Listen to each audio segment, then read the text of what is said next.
Assim, só por curiosidade, se você fosse transformar a si mesmo em um personagem, quais seriam as suas características principais?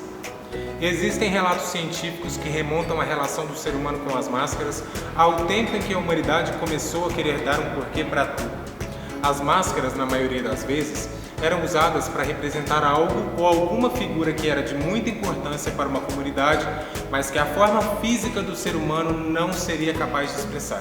Essas máscaras eram carregadas de elementos e traços expressivos que se aproximavam ao máximo das características imaginadas para determinada figura, incluindo seu temperamento, elementos da natureza aos quais essa figura estaria ligada e outras características daquele ser. Da mesma maneira, ao longo dos tempos, essas máscaras, conhecidas como as máscaras expressivas, tinham a sua história construída no teatro justamente buscando essa expressividade através de traços e elementos que mostrassem as características principais de determinados seres. Assim, nós temos as máscaras da tragédia e da comédia, oriundas do teatro grego, as máscaras da comédia dell'arte, gênero de origem italiana importantíssimo para a profissionalização do ofício de ator e para o reconhecimento da atuação das mulheres no teatro, as máscaras expressivas oriundas de manifestações culturais ou ritualísticas e que aos poucos foram trazidas para a cena teatral, e tantas outras máscaras que surgiram e surgem até hoje no contexto da cena. Para falar um pouco melhor sobre características nas máscaras expressivas, vou citar a comédia dell'arte ou comédia ao improviso.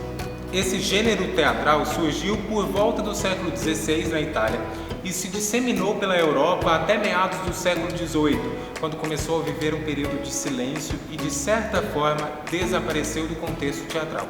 Até que, no meio do caminho do século XX, Amileto Sartori rebuscou a comédia dell'arte e a trouxe de volta, com sua releitura, para o cenário artístico. Nos seus tempos áureos, era fortalecida por grupos que viajavam em suas carroças de cidade em cidade, apresentando seus espetáculos numa tradição cênica passada de geração para geração. As máscaras da comédia dell'arte traziam em sua forma características de personagens considerados típicos, que poderiam ser encontrados no dia a dia de uma cidade.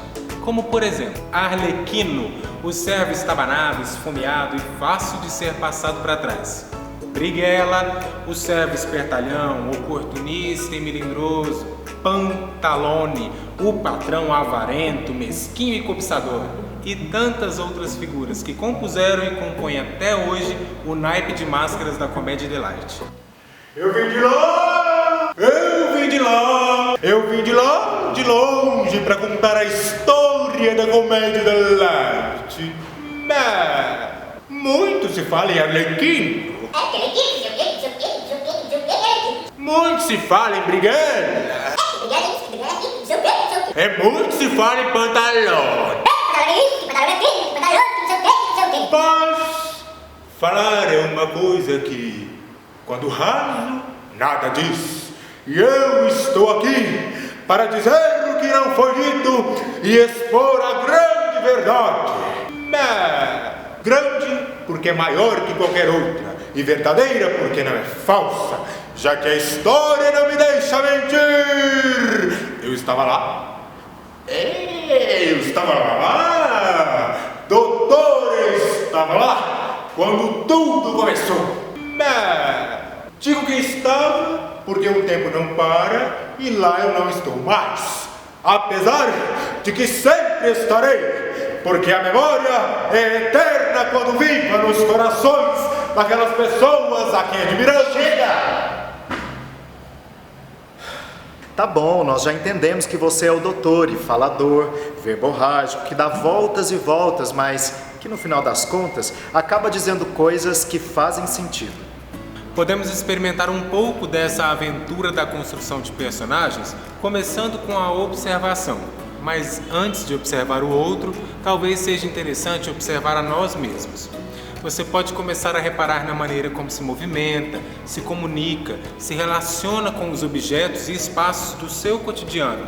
Depois, monta uma lista com as características mais importantes que você reconheceu nas suas ações e principalmente nas suas reações cotidianas. Um próximo passo seria experimentar ampliar essas características através do seu corpo. Por exemplo, se você percebe que esperar é algo que te inquieta, te deixa em aflição, como seria ampliar cada reação que você tem a essa espera? Claro, a nossa relação com o mundo é muito importante em todos os aspectos e com certeza é importante para a criação cênica também. Então, quando for experimentar a construção de um personagem inspirado em você, não se esqueça de levar em consideração todo o resto que acontece ao seu redor e a maneira como você reage a tudo isso.